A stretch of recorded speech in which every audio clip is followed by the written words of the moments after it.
Hello, Starseed here. Have you ever wanted your own pet dragon, like a real one? Well, guess what? You can't. Unfortunately, they're not real, so you can not have a pet dragon, which is a bummer. But for the Blade and Sorcery players, you can now. Introducing my new mod, Dragon Follower. Now, before we get started, this mod is still under development. It is not complete. This mod was developed using a Quest 3 helmet with the Steam Link app to connect to the PC. If you're using a different kind of connection or different head unit, whatever problems you might be having could be due to that. So consider that before you go submitting a bug report. Next, this is not a Nomad compatible mod. This is for Blade and Sorcery, not Blade and Sorcery Nomad. And before you bother asking, there will be no porting it to Nomad. This is not a game designed for a follower or companion, so unfortunately it is too complicated and will not be happening. So don't even bother asking. And finally, this mod was not generated by AI. I used AI to write the scripts only. I did all the prefab work, the Unity work and everything else. That's all done by me. AI was used to write the scripts. If you have a problem with that, please allow me to invite you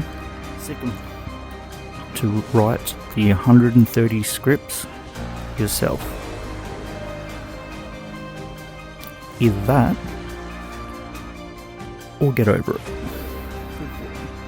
No matter how many hate comments you leave, it's not going to change, and I'm not going to remove the mod. I will not be responding. Now let's move on. First thing, to acquire your dragon, you will need a dragon egg.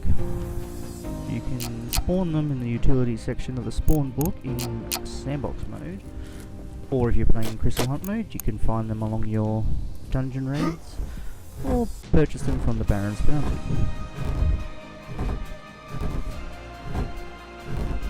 Once you have your dragon egg, you need to take it over to the incubation pad. What is the incubation pad, you might ask? Well, I'm glad you did. It's this thing. That's right. That thing that looks like it's supposed to do something but doesn't? Well, it does now. Now, it incubates the dragon eggs. So, just place it carefully in the center, and then we just gotta fire it up. Like any other egg, it's gotta cook.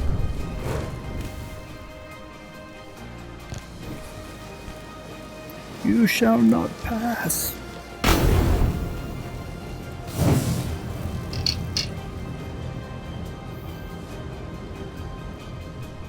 Pretty cool, hey?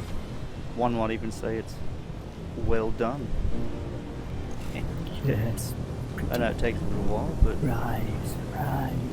Let me tell you, it ain't over easy. I'm kidding.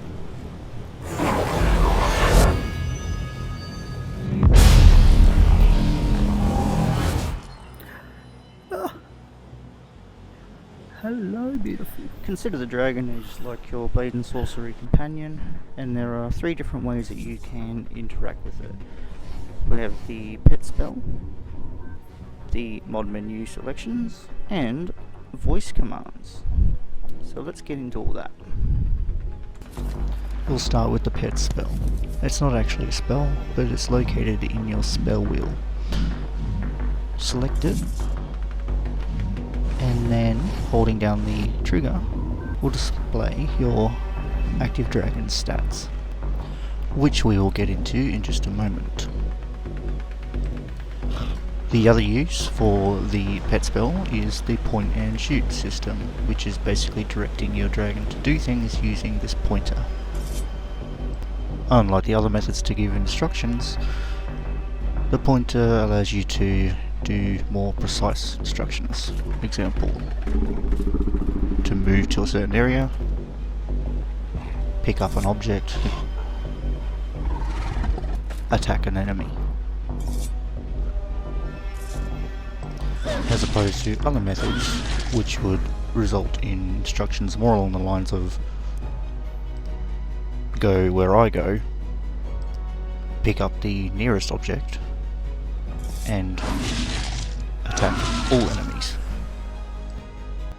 Next we have the voice commands. Now, voice commands are literally speaking to the dragon and it obeying your commands. I found it's the most predominant way to instruct the dragon. Here's how it works. Basically, your dragon is either active or inactive. If it's active, it's listening. Any words or phrases that are programmed into it will have a reaction. It's as simple as that. While it is inactive, the only voice command that it will respond to is the one that will summon it to you, which is done by calling its name. Once you do that, the dragon is back into active mode and you can continue using voice commands to give it instructions like this. Sick 'em, boy.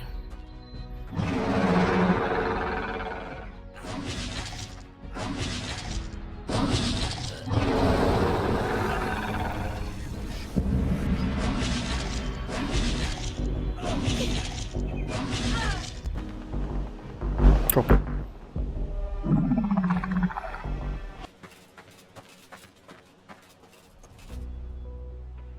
Follow me. Stay.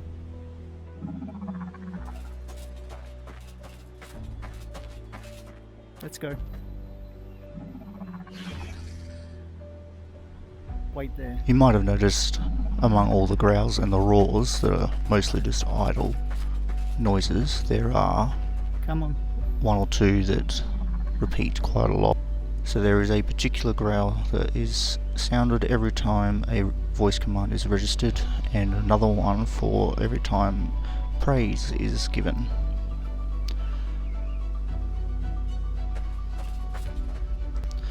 For example, this is the growl that lets you know the voice command was registered. This is the growl that triggers the praise. Praise goes towards contentment. Good boy.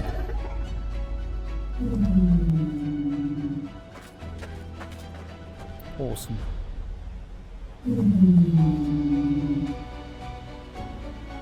Excellent. There is also one that signals you when an enemy is nearby. And there is also another one for whenever there is valuables nearby.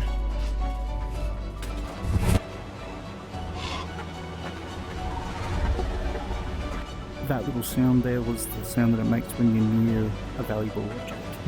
If you hear the sound for valuables, you can just tell the dragon to go and get it. And it will go and find the valuables for you and retrieve them and bring them back. Drop it. At least it will try to. When it senses enemies nearby, it is primed and ready to go into combat mode with the voice command. It will start attacking the nearest enemy and work its way through them until they're all gone, at which point it returns back to whatever mode it was in beforehand. There are several different voice commands that will put it into combat mode, as there are several for pretty much everything. While in combat mode, the dragon will usually use the bite attack, but every so often, so long as it's an adult dragon, it will also use its breath attack. Additionally, there is also voice commands that will tell the dragon to use its breath attack, whether it's in combat mode or not. For example, burn them.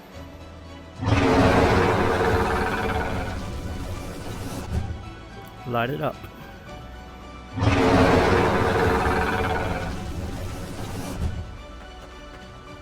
And my personal favourite, Dracarys.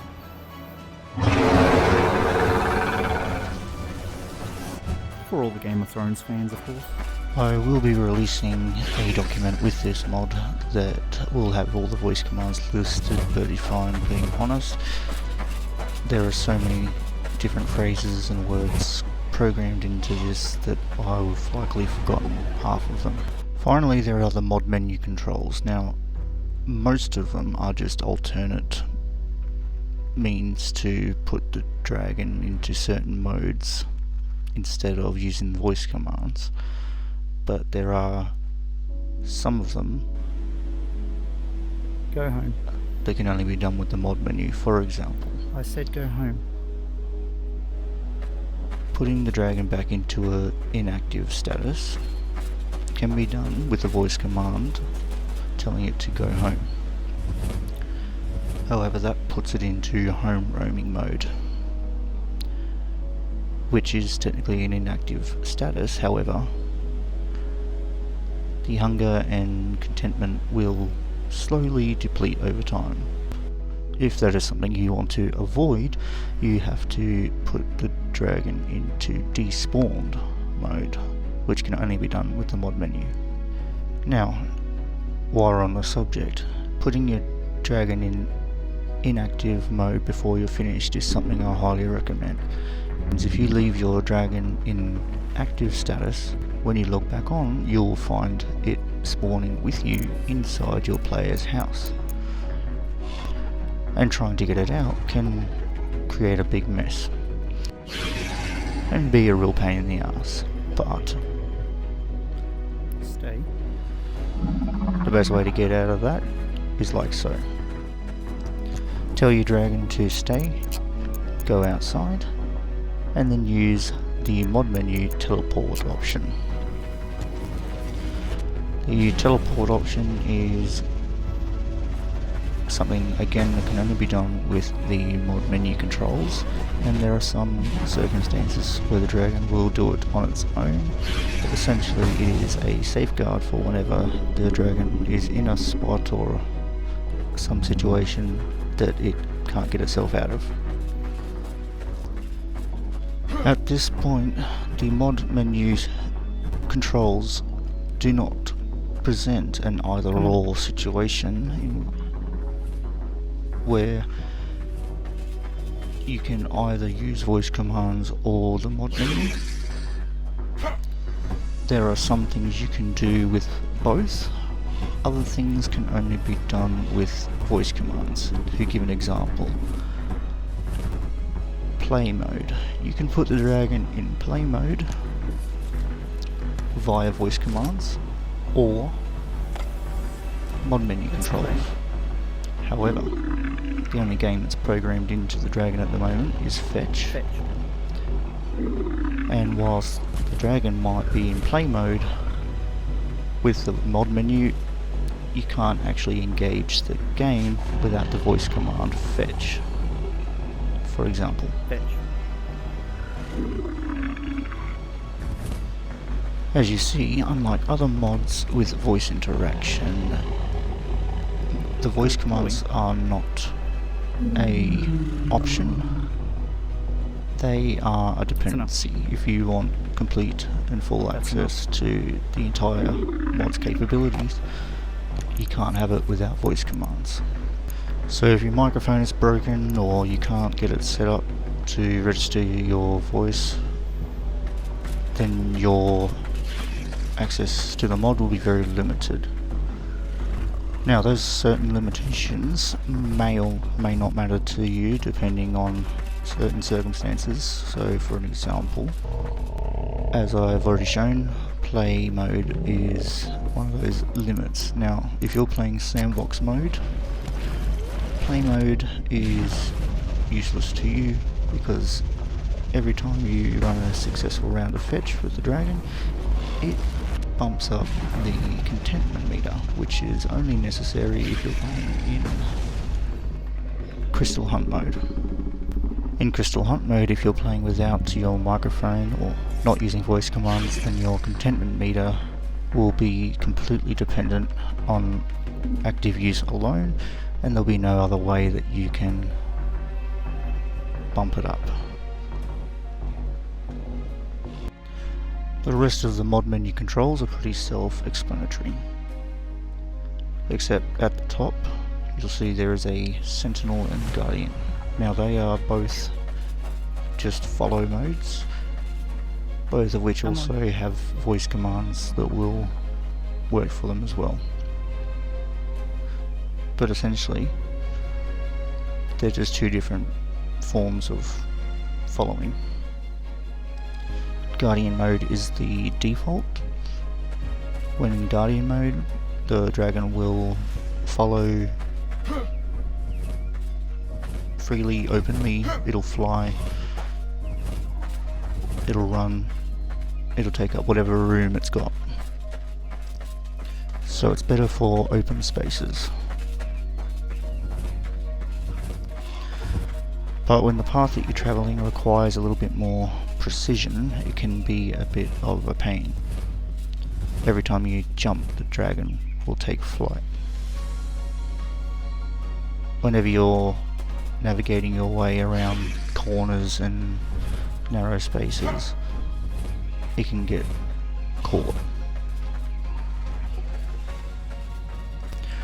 For an example, watch as I try to navigate my way up this ramp here. As you can see, as soon as I began to raise in elevation, it assumed that it needed to fly, so it just took off and it got really messy. So in times like this, it's better to use Sentinel mode. Now Sentinel mode is mostly air restriction and close following. By air restriction, I mean it solely relies on grounded movement. So it stays as close as it can to the player and works to travel the same path. For example, if I take this same ramp again in Sentinel mode, as you can see, it has very little difficulty. Now that is because it is literally bound to travel the same path that the player does, which means if you do something like this, it's not able to continue because it is trying to follow the same path that you just did. In cases like that, it is limited to this one option. If there are ropes nearby that lead to the same destination, it can use the ropes as a guideline to make sure it flies in a approved direct airspace. But it won't do it automatically, you have to tell it to. Like this. Fine. There is still a few kinks to work out with it, and I am working on other circumstances in which to create more flight approved circumstances for Sentinel mode, but as I said, the mod is still in development. Fine. But this is manageable for now.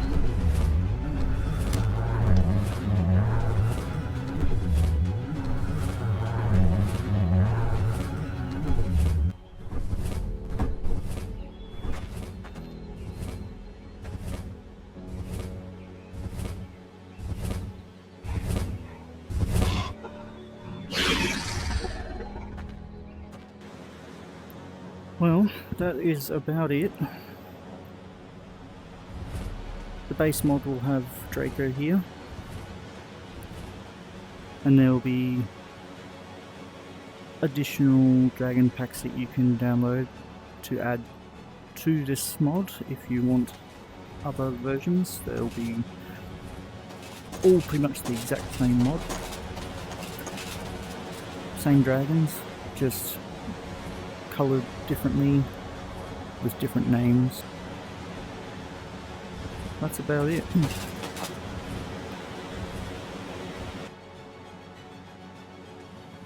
Draco.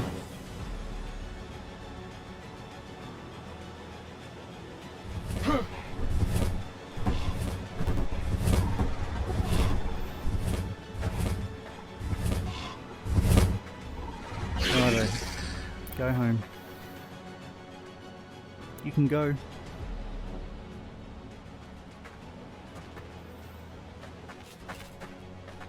Anyways, hope you enjoyed the display. I've got some more modding to do. Catch you later.